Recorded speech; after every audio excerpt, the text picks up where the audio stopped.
Sorry about that. That's okay. Too many people moving and shaking around here, and you can't really keep track of who's doing what. So yeah, like I said, I'm just going to go through for everything in this room is audio and video recorded first off. You okay with that? Oh, yeah. Okay. So I just want to go through, like I said, a couple formalities, cover a few little things off, things that I have to do on my end that I need to do, and things that I just want to tell you and make sure that we're all on the same page before we get going. Okay. Okay? So, first off, today is Wednesday, October the 5th, 2016, and on my phone right now, I'll just use that as a time reference, it's 5:14. Okay. So 17:14, we'll just use that as a start time of our conversation here today. Again, my name is Nathan Hergott with the Woodstock Police Service. I currently work in our crime unit. Okay. And we met a short time ago in downtown Toronto, correct? Yes. Right. Yeah. So we came to a facility where you've spent the last few weeks, from what I understand. Yeah. And we met with Dr. Khan and his team of associates, and I believe you were under his care for the last little while, correct? Yep, the last 3 weeks. Okay. And the process, how we got here basically is kind of offered you a ride back, and so we could have this conversation, and you gracefully accepted, and off we went down the 401, or the Gardner, the QEW, and the 403, and here we are, right?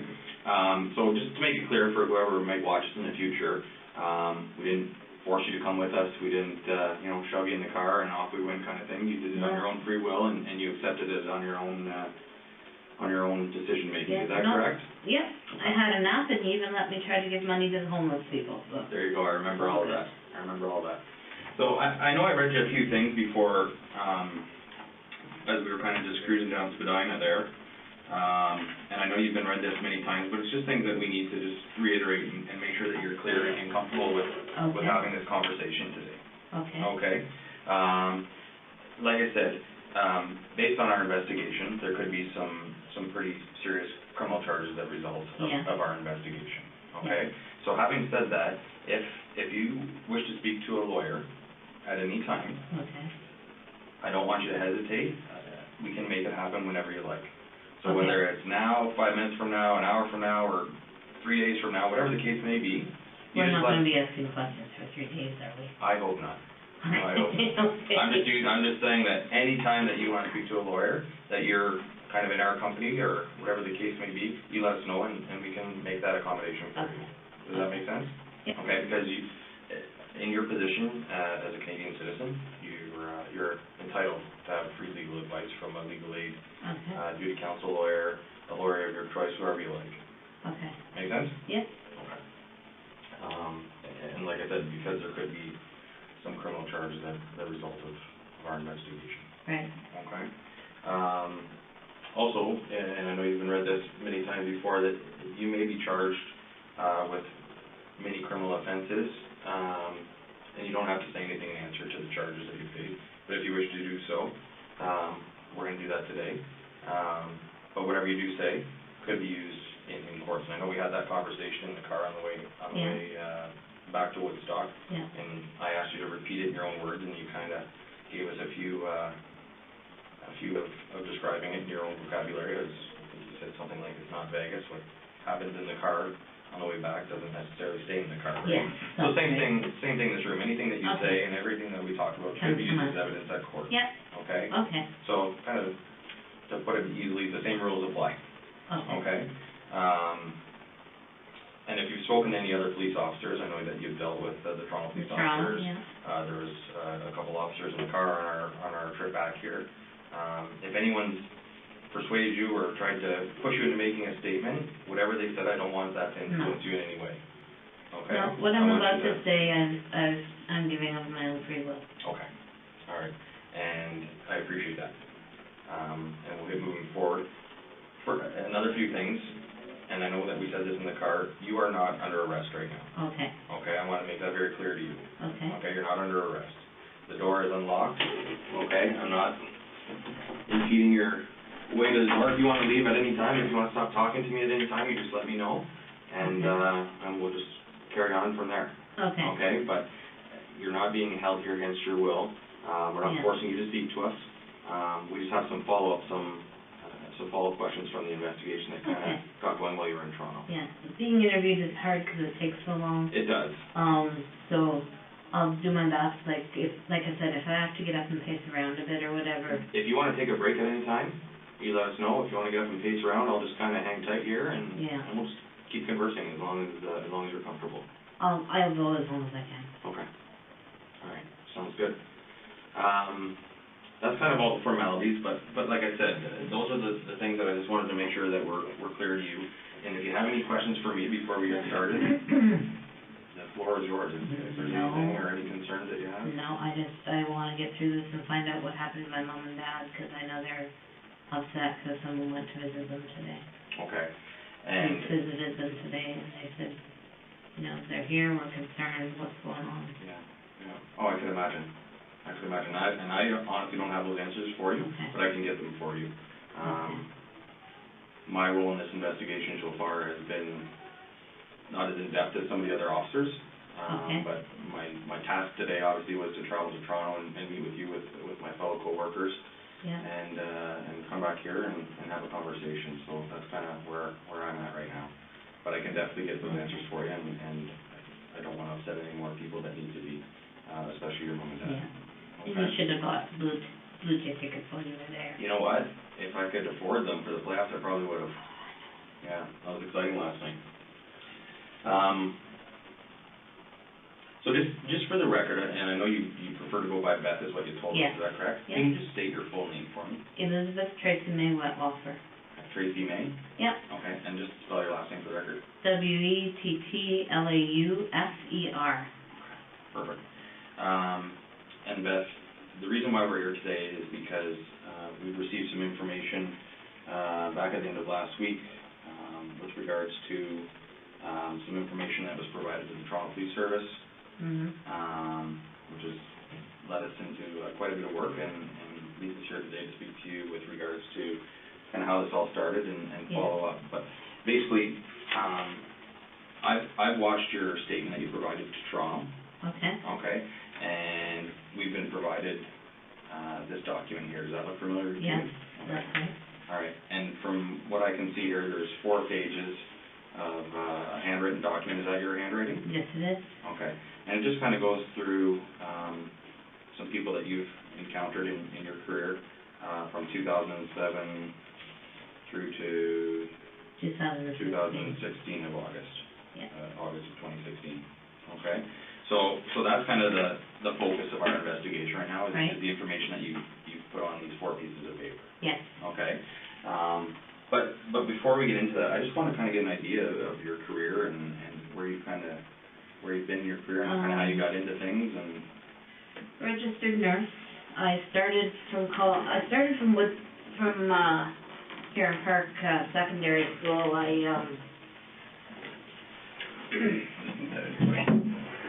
I graduated grade 13, went for a year of journalism school. Okay. And then went to Bible College, London Baptist Bible College in London. Graduated with a degree in counseling. It's a bachelor's degree in counseling. And then discovered that that's wasn't really gonna get me a lot as far as work-wise and career-wise, and so I went back to Huron Park High School for a year, and I took a year of Maths and Sciences, and went on to Conestoga College, and it's in Kitchener, but they have Stratford campus, so I went there for the 3 years. Okay. And then when I graduated there, I worked in a place called Geraldton. Okay. Which is 16 hours north of Toronto. I was going to say, that's quite a bit north, isn't it? 3 hours north of Thunder Bay. Yeah, that's ways up there. Yeah. Worked there, couldn't stand the isolation, moved back.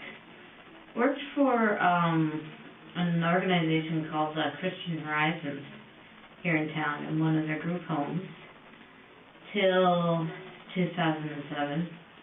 At which time my marriage fell apart in February 2007, and I met a woman online Okay. and she decided to move to be with me. Okay. So, I ended up quitting the job I was at and going to Crescent Care to make a little bit more money, because I was the only bread earner. Mm-hmm. So I started working at Crescent Care, I believe it was June 2007. Okay. And how long did you work there for? Until, 2014. Yeah, till, I think it was March 2014. And were you always in the same role, or As did you do a different roles at Crescent Care? Or? I was a registered nurse. Yeah. And registered nurse's role is always the same. Yep.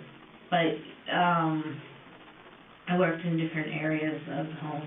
Okay. There's 5 wings to Crescent Care, so I worked in different areas. Right. Okay. All throughout the 7 or so years that you were there? Yes. Okay. And at that point, did you have different supervisors from unit to unit, or No, did you always there report was, to the same person, or? there was one supervisor, Helen Crombie, she was the head nurse. Okay. And then there was, people under her, Shelley, Jeanette, I don't remember the rest of them. Then there was an administrative head, and I think for most of that time it was Brenda. Right. Okay. And then from Crescent Care, I know you've had a few other. Yeah, I went from Crescent Care, fired from Crescent Care. Okay. For a medication error. Yeah. Then from there I went to Meadow Park Nursing Home. Okay.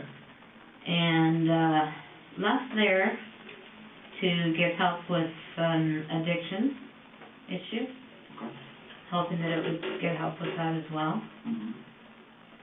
And then when I came back, I started working again in January. I left Meadow Park in September of 2014, and I started working for a nursing agency called Lifeguard in 2015, and I worked with them for over a year, and then in July 2016, I started working for St. Elizabeth's Healthcare. Okay. As well, I was still working for Lifeguard. Oh, okay. And how did that work? Did you just split your time between the two, or was it just kind of a part-time position at both organizations? St. Elizabeth was my priority. Okay. So, and Lifeguard is very much, you pick up the shifts as they come. There's very few scheduled shifts, so Gotcha. I could say yes and no to them and focus on St. Elizabeth. And were those roles where you would do in-home care with different clients? With Lifeguard, it's an agency, so you go into nursing homes, you go into people's homes, you go into retirement homes. We did a lot of different things, a lot of one-on-ones with people, Mm-hmm. in their own homes, Mm-hmm. 12-hour shifts, 8-hour shifts, Okay. sitting with them. Okay. A lot of stuff I did was sitting with palliative patients. Right. Okay. That would be tough. It was okay. Yeah. Because I knew they were going to die, Yeah. and it was just an opportunity to give the family a rest. Yeah, absolutely. So, Yeah, it's an important role. I mean, a lot of people wouldn't see it that way, and wouldn't even notice the care that these people are giving from people like yourself, right? So Yeah. to give the families a bit of a break and take that role is important, which a lot of people don't see, right? So. because when someone's dying in the house, Mm-hmm. families don't want everyone to be asleep at once, right? And that can be That's right. very hard if you're not able to do that. That's right. But if you have a nurse there that says, no, it's okay, I've got this, I know the medications they get, it's going to be all right, then... Everyone kind of rest easy. Yeah. Yeah. Good. Back at Meadow Park, what was your addiction? Hydromorph. Okay. All right. Hydromorphone. Okay. And how much were you using? And... I was a binge user, so I would use what I could get a hold of. Okay. By stealing it from the patient. Okay. All right. And how would that work? Would it just be in their allotted medications, or would you have access to a card to feed your addiction, or what is it? There's some of their allotted medications. Some of them had confusion, so they couldn't tell the difference between what pills you were giving them, so I give them a laxative instead of their hydromorph. Okay. There was, a lot of them had as needed, so it would be in a big card, and then they'd say, I would just punch out that, oh, Barney needed 2 of those today, and oh, Billy needed 3 of those today, when they really didn't. Okay. And that's how I would get a hold of it. Okay. Every once in a while, there was also a, big drug, holder, like a safe almost, that we would put the drugs in. Okay. Once, like if somebody died, Yep. and there were like 23 hydromorphs left, we'd slide the whole card into the drug holder. Well, if you picked it up and turned it upside down and shook it, you'd get drugs back out of it. Okay. So. So you had your ways. Yes. Yeah. Okay. And was that ever an issue with Stabler? Were you ever confronted, or did that go totally undetected for the time you were there? There was a time when hydromorph was delivered to the home, and it didn't get put away right away by the person who should have. And so I took the hydromorph and put it in my bag and took it home, and it wasn't discovered for months. Okay. And so I just played dumb. When the police phoned about it, I played dumb. Yeah. And that was that? Yeah. Okay. So as a binge user then, like how much would you be using on a, I mean obviously you wouldn't use it on a daily basis if you were binge using, but like how long did the addiction last for? Oh, the addiction lasted from, I think it started in 2008. Okay. So to 2014, at which time I went away and got treatment at a treatment center. Okay. But then I started using again, probably January 2016, I started using again. Okay. And are you still using when you get your hands on them, or? No, no. I'm going to stop using alcohol as well. I have friends in AA, and I've got a very clear plan. If I'm able to be out and about, right. I have a very clear plan. And I also know if I'm not able to be out and about, that AA and Narcotics Anonymous do have some programs where they come into prison. Absolutely. So, yeah. That's my plan. Well, that's good that you have a plan. What do you think the reason is that you slipped into the addiction back in a way? Like, what is it just the stresses of the job that you were facing, or dealing with just your personal life as well? And just always feeling like I had to be the best possible person, and very, very stressful job, giving medications to 32 people, making sure treatments were done on 32 people, right. charting for 32 people, supervising 4 PSWs who sometimes didn't always get along. And sometimes didn't always get along with me. Yeah. It's a hard job. Any nurse will tell you it's a hard job. I believe it 100%. And then they would add different things like, oh, you have to do this and that to say who's here, and counting the medications at the end of the shift, and it was a hard job. And I always was putting this pressure on myself to be a really good nurse and to do everything perfectly. And every once in a while, when I could get a hold of a hydromorph or two and take it, then that pressure was gone. Right. And the treatment center that you went away to, where was that? I cannot remember. I've tried to remember. Yeah. Was it local or? No, it was out of town. It was like a good 2-hour drive. Okay. You know where the locks are? Yeah. Near Niagara. Welland? Welland? Yeah. It's a little town outside of Welland. Okay. And they have it's an 18-day treatment that they have, and I was successful. I went through the whole thing. Nice. So all 18 days? Yes. Okay. And it helped? Yes. Yep. What about family? You're born and raised Woodstock? Yeah, born and raised in Woodstock, married from 97 to 2007. Okay. We broke up February 2007. No children. I wanted them, he never did. Okay. My mom and dad are in their 70s, 75 and 76. I have cousins all over the area. Yeah. And my brother and his wife and 4 kids, they live in, Okay. and they're quite active. The oldest one is 26, and he's got a wife and 2 kids. He lives with his parents. They all live with the parents, except for my... Oh, is that right? Yeah, just one big house of crazy. Happy family, huh? Have you been out to visit at all, been out east, or? I've been to see their house once. Yeah. They've been here a few times. Nice. They came in 2013 for my parents' 50th wedding anniversary. Nice. And my nephew and his wife stayed behind and lived with my parents for a few months while my nephew tried to go to Bible college. Okay. But he wasn't successful, so they went back. Yeah. So your brother older or younger than you? Older. Older. He's 3 years older than me. Okay. He's 52. Right on. Good, good. So as far as your latest position at St. Elizabeth, Yeah. that was your last position as a RN, is that Yes, correct? it was. Okay. Yes. And you said you resigned from there? Yeah. Okay. What brought you to that? That's where things get a little crazy. Okay. This is part that I haven't told the doctors. Because it seems so stupid now.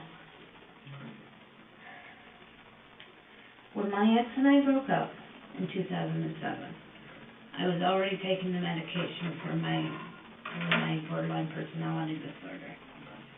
And I was so angry. And it was like a voice said inside me, I'll use you, don't worry about it. And the different times that I have caused people's deaths or caused them discomfort through the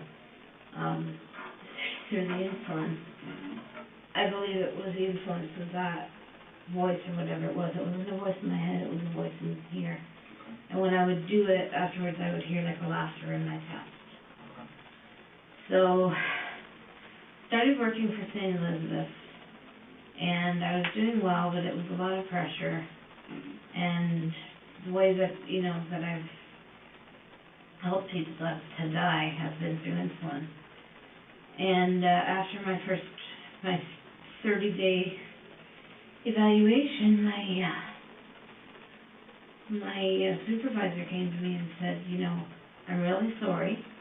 We wanted you for Woodstock, but we have so many kids in schools in Ingersoll that need help with their insulin pumps that you're going to start working in Ingersoll.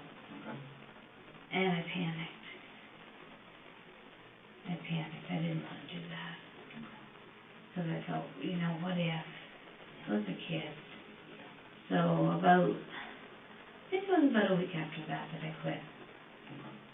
Yeah. And then I packed my stuff in the car, and I drove 2 days into Quebec, thinking like I would just sort of run away sort of thing. And then I thought, no, that's just stupid. So I came back, and I was going to tell my parents what was going on, but they had visitors from Scotland. So I didn't tell them, I just, spent 2 weeks pretending to go to work. Okay. While the visitors from Scotland were here. Right. It's funny, but it's not funny. And then, once they left, I decided I didn't want to nurse anymore. I didn't want to hurt anybody anymore. So I also quit my other job. And then I decided, whatever Friday that was, that, I did a lot of looking into how I could get help, because I realized I needed help with whatever this was. Right. Because part of me had started to believe that it was the devil, and part of me thought it might be God as a purpose through my life. And I know the doctor asked me those questions, but I didn't answer them because I was so ashamed. But I just, I didn't want this to keep going on, so I quit both jobs. Looked into where I could get help. Dr. Fernando is my psychiatrist, and he's not a very nice man. So I went on an online, support group and was talking to people on there, and they were saying, you know, get some help. So then I started researching some, psych boards and stuff, and I saw CAMH, and they are the only, mental health facility in Ontario that has an emergency department. Okay. So I made a decision, and I went there one Friday morning. I took the train, and off I went. And before I went, I told 3 people what was going on. My friend from AA, and my friend. I told them what was going on. They said yes, go and get help. And my friend drove me to the train station. And when you say you told them what was going on, did you get into details of why you were going to seek help, or? I told them that I had been killing people using an insulin overdose. And they all said, yes, you better go get help. So off I went. Okay. And? She's a friend from when I used to work at. Okay. All right. His last name? Okay. And she drove you to the train station on the Friday morning? Yeah. To the Woodstock train station? Yep. Okay. And then your other friend? Is my cousin. Okay. She's a cousin of yours? Yeah, she lives in BC. Okay. And if you don't want to tell me, that's fine, based on the reason why this person may or may not be a friend, but your AA friend. My AA friend, yeah. Okay. I can tell your first name, but okay. Otherwise it's confidentiality. And I don't want to dig into that at this point. That's not a problem at all. So did you disclose the same thing to all those 3 people? That I had been giving insulin overdoses. I didn't say why, because at that point I felt so stupid. Yeah. It just felt so stupid. And Beth, to be honest with you, I admire the way that you're conducting yourself and telling us and having this conversation with me. I thank you for that. And I'm not here to judge in any way. I know. So I don't want you to know that. And I'm not a doctor. I know you spent a lot of time at CAMH the last 3 weeks, right? Yeah. And I'm far from a doctor, but I do appreciate you telling me the truth and telling me the way that these things happened and played out. Yeah. And I admire you for that. And it's, it's been a while because I've been stewing about, do I give the names of the people that I killed? Right. Because then here's 8 families that thought that their family member died peacefully and normally, and they didn't. And what's that going to do to those families? Right. And even up to going to the hospital, I decided I was just going to give the first names. And my cousin said, listen, they know what years you worked there. If you don't tell them the exact names, they're going to go in there and go over every single file. And that's going to be even worse for the families there. Right. So that she was the one to give me that advice, to give the names. Okay. And as far as you know, have these people reached out to any of the police agencies where they may reside to notify that you told them this? Or no. Did you tell them in kind of confidence? I told them in confidence, and they said they promised me they wouldn't tell anyone. Okay. But basically the impliance was if I didn't get help, then they'd be on the phone the next day. I got you. So did you tell them basically then on I told them Thursday? I told them the night before I went. Okay, so Thursday night? Yeah. And then you took off Friday morning? Yeah. Okay. But that's basically what they said was, if you haven't gotten help Friday, then we're calling the police. We love you, but we're calling the police. Well, they just probably felt that they had an obligation, right? Yes. Yeah. Whether it be a moral obligation or however they saw it, right? Yeah. What medications are you on right now? I'm taking fluvoxamine. It's called Luvox, 200 milligrams. It's anti-obsessional and an antidepressant. Okay. I'm taking 300 milligrams of Seroquel, which is an antipsychotic, and they upped that when I was at CAMH. Okay. Which has really helped clear my thinking. Has it? Good. And then I'm taking a couple blood pressure medications, and then I've got some loxapine for when I get really agitated. And when we left the hospital, you had taken, I believe, some Ativan, is that right? I took 2 milligrams of Ativan when we left the hospital. Right. Which was, you guys noted the time, 1:30 or something like that. Right. Yeah, exactly. And I've had nothing since. Okay. And I know that the Dr. Khan provided with a prescription that... Yeah, and he also gave me 2 loxapines. Yeah. And was very strict. I am not to take them till all the interviews are over, because they will start to interfere with my thinking. Okay. And then let me see the interview. Yeah, exactly. And do you feel that you're of a clear, sound mind right now? Yes, I do. Conversing with me in this room? Yeah. Okay. Yes, I do. And everything that you're telling me is the truth and the best that you can remember? Yes. Yeah.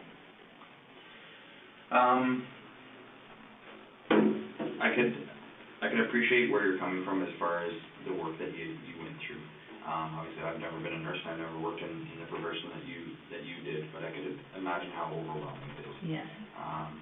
Having a lot of responsibility, maybe not having the support of the administration or your supervisors, just kind of go out and get it done, right?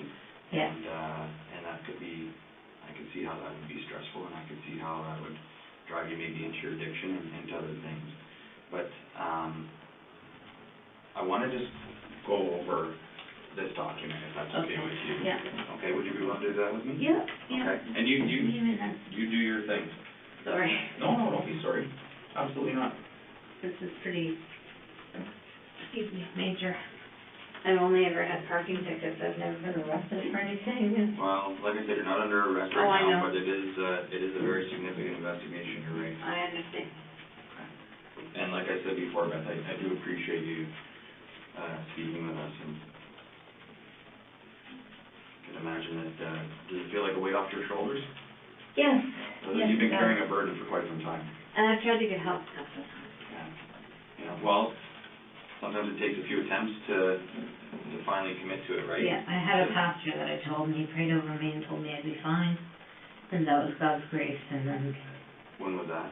That was, Halloween 2013. Okay. Yeah. And you kind of divulged to what had happened to you to that point in your life with Yes. involving these people? Yeah. Okay. And where was that? That was here in town. Okay. Do you want his name? If you want to tell me, it's up to you.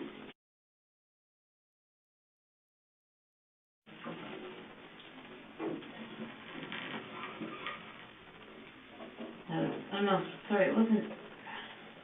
Did I just say 2014? Mm-hmm. It was 2013. Okay. Okay. All right. So before we get into this, I know that there's a statement which we have and that I've watched where you attended the police station in Toronto, at 52 Division, is that correct? Yeah, that's Okay. correct. And I think it was Detective Hamilton, and I honestly can't remember the other detective's name now. I know it started with an A. And you met with them for, I was going to say about an hour and a half. That was nuts. Yeah. And at that point, you had in your possession a photocopy of this document, yes, right? Okay. And you went through and you read it out. Yes. Okay. And then following that, they started with the first name on the list, and they wanted to just try and get a little bit more detail of of the involvement in each circumstance, in each death, right? Okay. That's what I'd like to do today, and just get some more detail. Okay. Okay? So... It's a long list. It is, but I think that you and I think we can get through it together. Yeah, I'm sure we can. As long as you're patient with me. I've got all the time in the world. I'm not going anywhere. Because I'm physically comfortable. It's a nice chair, but... Yeah. Anytime you need to get up and wander around, like I said, if you want to take a break and have me leave and just kind of stretch your legs and whatever the case may be, you go ahead. Okay. Okay, if you have to use your washroom at any time, just let me know. All right. Okay, because like I said, I'm here as long as we need to be. Okay. Okay, and I'm not pressuring you to stay any longer than you want to, but I think if we just kind of sit down and go through this, like I said, we'll get through it together. Yes. I'm a pretty patient person, and I'm here to just listen to what you have to tell me, okay? Okay. Okay, and like I said, I appreciate it. Okay? So, how about we just do this together? I'll just bring this over here. Is that okay? Sure. Okay. So I'm not going to have you read through this entire document because you already did that, right? I have written it. I have read it. I have, lived it, so. Yeah, absolutely. So, Mr. Silcox. Yes. Okay, September of 2007. Yeah. Okay. He's the first one that died as a result of what I did. Okay. And before you get into that, you have signed kind of page numbers, all that kind of stuff on each of these documents, so we'll just go in order of how you've written it, okay? And I know that the detectives in Toronto kind of had this in their possession and just kind of got you to recall some things. Yeah. I'm just going to keep it here because, I mean, you've already written this out, so what's on here is, we already know that. I just have some follow-up questions just with regards to each circumstance. So, Mr. Silcox, it says here you were working a double shift from 3 till 7, right? 3 p.m. to 7 a.m. Right, okay, and this was at Crescent Care? Yes. Okay, in Woodstock? Yes. Okay, and tell me about your knowledge of James and your daily interactions during a shift with him. I didn't see him every time. He wasn't always my patient. I just knew from what people had said that he would grab the nurse's breasts and buttocks, and he would say horribly inappropriate things about his wife, that now he was there, he was going to fuck all of she was going to fuck all of Woodstock, and just would say different things. And he did touch me inappropriately once. And where was that? On my breast. On your breast, okay. And were you alone in the room at that point? Yes. Okay. Did he have a roommate at all? Did James have a roommate? He must have. He wasn't in a single room. So he was either in a double room or a quadruple room. Okay. Would you remember any other residents that would be roomed with him at that time? Or? No. No? Okay. No. That's okay. What portion of the home was James in at this point? He was in there's an east wing, south wing, north wing. He was in the north wing, about halfway down, and he was either in a double bed or a quadruple bed. Okay. All right. And the diagnosis of his health at the time you were caring for him, do you remember? He was post-hip surgery and he had dementia. Do you remember how old he was approximately? No, I don't. I'm going to say 80s. In his 80s? Yeah. Okay. And, sorry, he was not a diabetic? Not a diabetic. And, sorry, you said he had dementia? Yes. Okay, which you've also noted here as well, right? Yes. Okay. So tell me about the night, was this the first person that you did this to? That I tried. Well, there were other people that I'd done it to who didn't die. Prior to James? Prior to James. Okay, and are they documented on here? He's the first one who died. Right. Back here? But there's some other... people who didn't die. Right, so I can't read that first name. Clotilda Adriana. Okay, so that was, I mean, they're both September 2007, but that was before James? Yeah. Okay. So was this your first attempt at overdosing these people on insulin? Yes, Clotilda was. Clotilda. And I didn't really want her to die. I don't know, I was just angry and had this sense inside me that she may be a person that God wanted back with him. Okay. And is that feeling you're referring to that you had in your stomach at times? Yeah. Okay. Is that the point, and I hate to get off topic here, but the point where you had these feelings in your stomach and almost that laughter after it happened? Yeah. Is that the part that you didn't tell Dr. Khan? Yeah. Okay. Okay. I just wanted to be clear on that. I told him about the laughter in my stomach, but not the feeling that this may be the person that God wants. Okay. Because I just found it so stupid. It's your feelings, right? I honestly felt like God wanted to use me.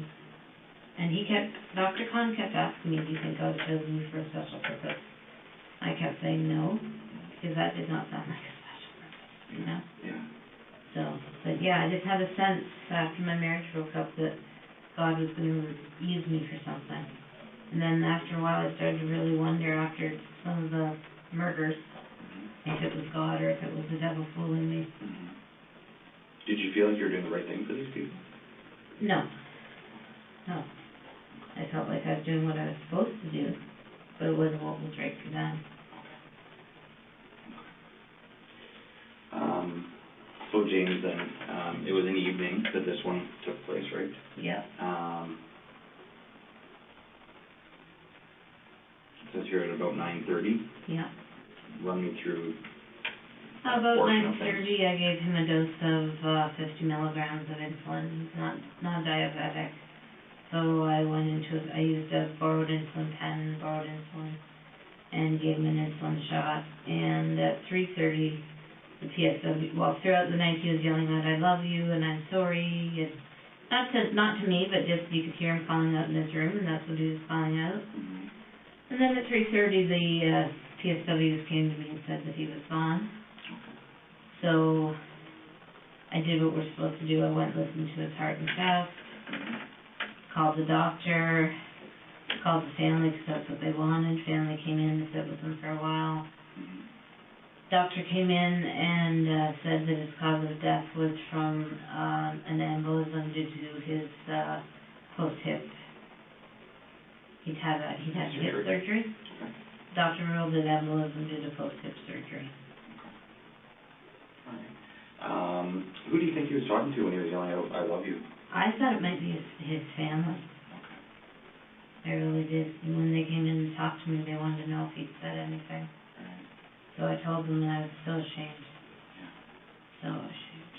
Yeah. When you were speaking with the family. Yeah. And is that the family that kind of commended you for the work that you had done? And yes, and that I've been there for him, and yes. How'd that make you feel? Awful. Yeah. Absolutely awful. How did you deal with it? I just went home, went to bed. You know, I felt awful. Maybe I fought with my girlfriend. Did some exercising, you know. Yeah. Played some games on the computer and just tried to forget about it. Did you have a problem sleeping that night at all, or anything like that, or did you? Well, I was working nights, so I was. During the day then. I would say I tossed and turned a bit. Yeah. Felt pretty bad. And I didn't want to see the family again. So I tried to make sure I wasn't working when they came to pick up his stuff, and I wasn't. And what room, do you remember, like a room number, or just, like you No, said? it was down the north wing. The wing, yeah. Okay. Where did you get the insulin from for James, for Mr. Silcox? You said you had taken some insulin pens. Where did you get those? The insulin was kept in a fridge in the medication room. Okay. We had 2 medication rooms. Insulin was kept in a fridge in the medication room, and extra pens were kept in the drawer.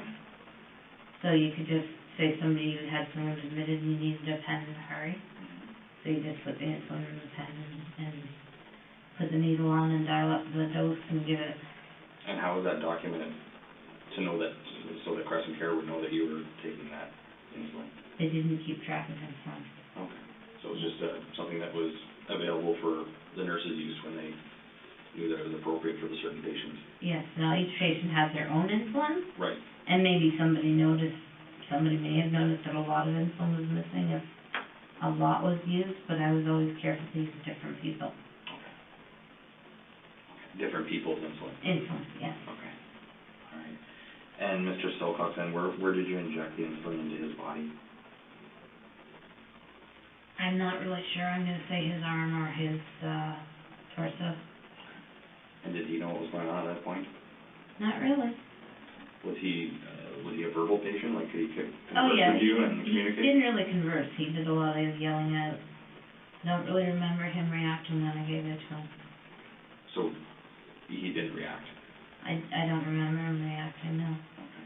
Would he maybe just think it's a regular portion of his day and Probably. receiving the medications that he so required?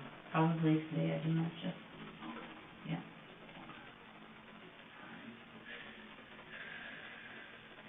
Is there anything else you can remember about Mr. Silcox? His wife and daughter loved him a lot. Mm-hmm. And how does that make you feel? Crappy. Yeah. Horrible.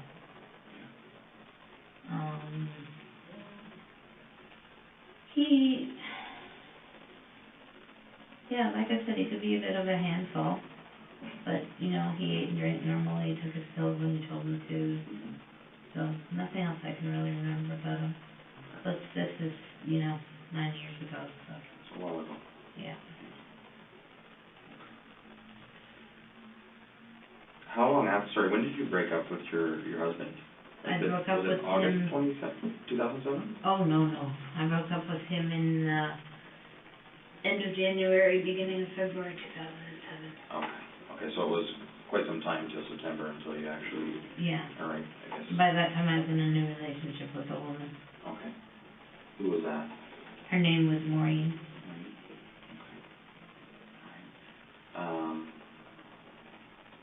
Did you ever disclose to her what you were doing? No, absolutely not. So you just kind of went about your thing with Mr. Silcox? Yeah. Went home that day, did your kind of some exercising, computer games, went to sleep. Did you work again that next day? I don't remember. Don't remember. Do you remember who you would have been working with on that occasion? No. No? No, I don't. I'm sorry. Okay. Are you okay? Yeah. You want to get up and stretch? I just do a lot of fidgeting. Okay, that's okay. Hey, you're not bothering me. I just want to make sure that you're comfortable. Yeah, I'm okay. Okay. If I need something, I'll do it. Okay. You betcha. Do you remember who your supervisor would have been at that point? Well, that would be Helen Harambe. That was the head nurse? Yeah, she was always, like, whoever was on as the nurse was the charge nurse. Okay. So I was the charge nurse, and at night, so as the charge nurse from 3 to 11, I was in charge of 1, 2, 3, 4, 5, 6, 7, 8 PSWs, and I was and then there was 2 other wings, and so at night, as the charge nurse, I was responsible to look after the RPN on the other side, like be a resource for her. Okay. There were 4 PSWs on that side and 4 PSWs on my side, so 9 people. Okay. And then Mrs. Conley, of course, she wasn't around with me. Okay. She just worked days. Yeah. So she's who we all answered to. Okay. She was, her and the executive director, Brenda, I don't remember her last name. Okay. I'm sorry, I'm probably gonna pass gas because of Julie. That's fine. All right. So, as far as Mr. Silcox goes then, besides what you were feeling in your stomach, and besides that you thought that this was a purpose that you were given on from your relationship forward after breaking up with your husband, right? Yeah. You indicated that he wasn't a very nice man. No, he wasn't. Is that a portion of what happened? I don't know. Okay. I wonder if that's a portion of how I chose him. And afterwards I did feel a release and a relief. Like a relief of pressure. Okay. Because throughout this document, and as we go through it, a lot of these people, you kind of describe them as not very nice people. Yeah. Right? Yeah. So I'm not sure if that's a tendency or a pattern that we see as far as, is that why you chose these people? Yeah, it might be, but I also know I just felt like they were the ones. Right. I had a feeling inside that they were the ones. Before you injected insulin to Mr. Silcox, was it a spur of the moment thing? Had you thought about it when you reported for duty at 3 o'clock in the afternoon? I started thinking about it about 6 at night, I think. Okay.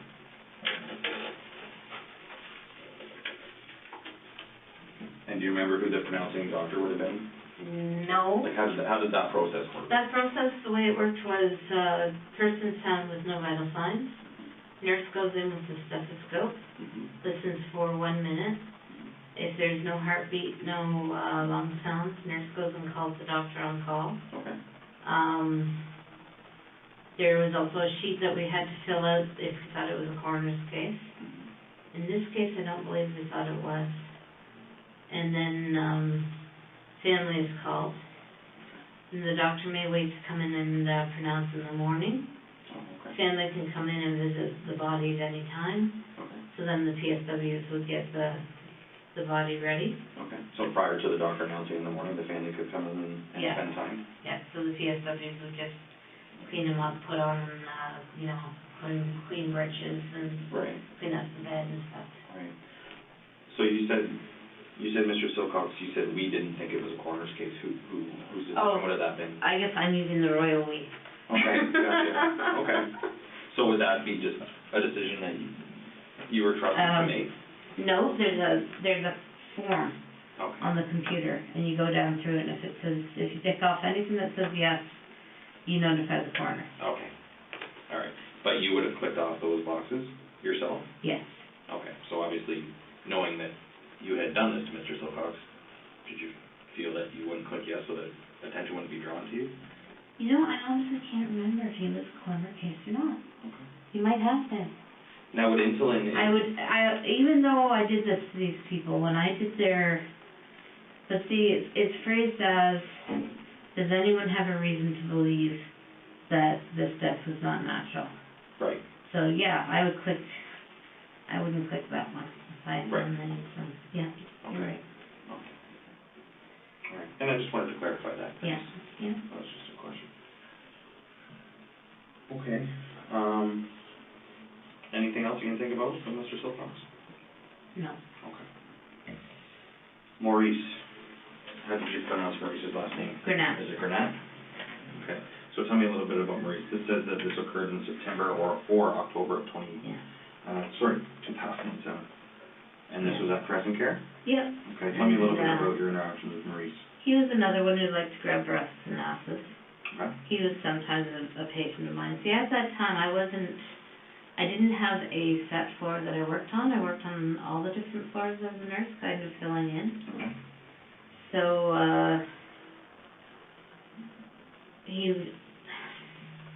one afternoon I was working with him and he did grab me. Mm-hmm. And again, I got that feeling inside that this is his time to go. So I gave him an overdose of insulin after supper. Okay. And I believe he died the next day. And what was your shift that, do you remember what shift you were working at that point? It was 3 to 11. 3 p.m.? Yeah, to 11 p.m. To 11 p.m., so like so an afternoon shift. he died when I wasn't there. Okay. And he was known for, it says here, grabbing the staff's breasts and asses. Yeah. Okay. And do you remember who you would have been working with at that point? No. Okay. Do you remember where Maurice was within Crescent Care? Yeah, he was down in the north wing. I think he was in a double room on the right-hand side. Okay. Yeah. And do you remember who his roommates would have been at all? No, I don't. But I do remember that when he started going downhill after the insulin overdose, they moved him to the palliative care room right by the nurse's desk. Okay. And at what point of the day do you think that you, sorry, I think you said this already, but just to confirm, what time of the day do you think it was when you had injected him with When I injected him? It was afternoon. I think it was 4:30, 5:30. Okay. All right. And what was his reaction to receiving the insulin? Again, it was just kind of like, oh, okay. I just said, the doctor wants you to have a vitamin shot. That's what I usually say. And was he able to communicate? Was he verbal? He was verbal. Could converse? Not totally, but he could say something, yeah. Okay. All right. And did he question this vitamin shot at all? No. And he passed away the next day? Yeah. Okay. So, being that you weren't there when he had passed away, you wouldn't have been the one checking the boxes. That's right. So, do you know, by chance, what nurse would have been responsible for Mr. Granat? No, I don't. No? No. Okay. Did you ever have any concerns that he didn't pass away while you were working and that, suspicion may arise? No, I didn't. Well, yes, I did a little bit. I always wondered if they'd find the site where I gave the shot and something, there'd be an investigation. I always wondered that. Right. But other than that, no. And even though it passed through your mind, did you just continued on about your duties? Yeah. Okay. And do you remember what part of the body he would have been injected in? Maybe the leg. Because at that point he didn't have a lot of body fat, so. Maurice didn't? He didn't know. And when you get a subcutaneous injection, it goes in to the body fat, so. Okay. And you documented that he was a cancer patient? Yes. Okay. Do you remember what type of cancer he had? I think it was prostate. Prostate? Prostate, yes. Okay. And what did the outcome hold for his future as far as the cancer in his body? He was dying. How old do you think Maurice was? 75, 76. Alright. I'm sorry, he was in a double room? Yeah, I believe it was a double room, yes. Do you remember who you had been working with that day? No. Same supervisor or the charge, or the head nurse? No. Sorry, That's okay. It's so far. It's a long time ago. Yeah. I mean, obviously, it's a significant event in your life, but it's a long time ago. Yes. So I'm not concerned that you can't remember every question that I ask you. If you can do the best that you can, that's all I can ask for. Okay. Okay?